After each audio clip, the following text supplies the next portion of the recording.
Tourism Minister Randy Boissonnault was in the region this week. The minister used Niagara Falls as a backdrop to announce a long-term tourism strategy for the country. Canada 365, welcoming the world every day. And this strategy is our roadmap for the way forward. And it's our goal to grow the sector by 40% by 2030. Today we launched the Federal Tourism Growth Strategy to increase by 40% the GDP that we get from tourism.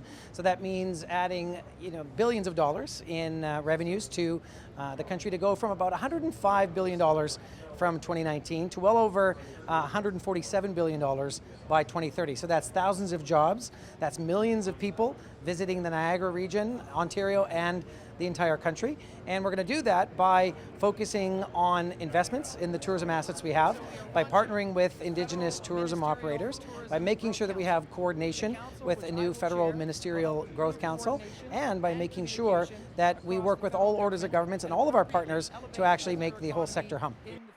We want all of our business operators, all of our small and medium-sized enterprises in the tourism sector to be market ready. So that's certainly what we're doing in the Indigenous space. But if you think about what are you doing to attract the local clientele, the people crossing the border here in Niagara, but what's your international marketing beyond the United States? The U.S. is still our most important customer. 67% of visitors, international visitors to Canada, come from the United States. So if you're U.S. ready, you're well ahead of the game. And then if you're thinking, what do we need to do for the Brits or the Germans or the French or the Japanese, those would be the next groups. And we're also seeing many more visitors from south, like Mexico, Brazil, and we're opening up other parts of the world with electronic travel authorization. So businesses that are tuned into what the international market wants are going to do better than those that just maybe have a local flavor.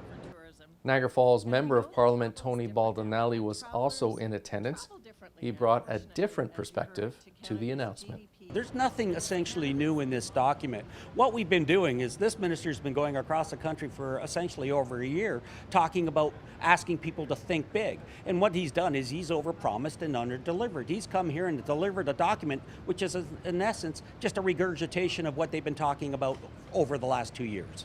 I mean, for example, their commitment today to the cycling and the trail strategy. They made that announcement last year in last year's budget, right? I mean, their commitment to Indigenous tourism. Again, they made those commitments in last year's budget. If they were proud of this document, they would have announced it in April, which was National Tourism Week in Ottawa with all the stakeholders there. They failed to do it, and why would you implement a strategy 7 months into a year?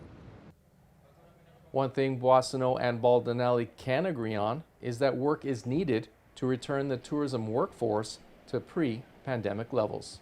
Developing a labor strategy, which is hugely important. That is the #1 issue that I talk to all the businesses here is finding labor. That and the debt situation that they had accumulated because of the COVID and its impact. So part of this is an immigration issue, but part of this is also the people we have here in Canada, reminding them that you can have a great career in tourism. And some of that fell off during the pandemic, right? People didn't have work, they didn't see a future. Well, that has changed now, and we're already seeing that we're back at 2019 levels by the end of this year. And so sending a message to kids at the high school, college, university level that a career in tourism is a big deal is also part of our strategy, working with Tourism HR Canada, but it's also employers making sure that they've got a sustainable wage for people and making sure that they show their own employees how there's a long-term career for them in their own businesses. In Niagara, you're watching The Source on your TV.